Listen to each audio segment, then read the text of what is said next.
Най-известният рибен бургер в света – филео фиш. Сега ще ви покажа как ще го приготвя аз. За да е вкусен един бургер, най-важното е сосът. Добавяме майонеза, заквасена сметана, една лъжичка мед, ситно нарязан магданоз, кисела краставичка, червен лук, каперси и ситно нарязан чесън. Последната съставка за соса е червен хевер.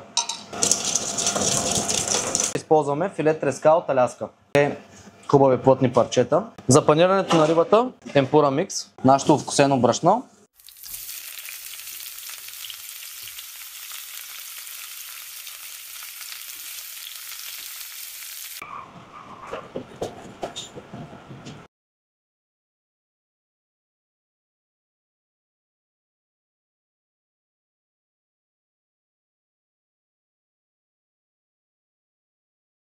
След като сложихме соса на хлебчето, добавяме едно листо зелена салата, розов домат,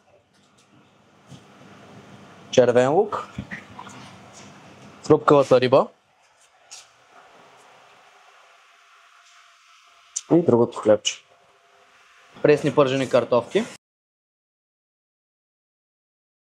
Заповядайте на Nemo Beach, за да опитате филео фиш.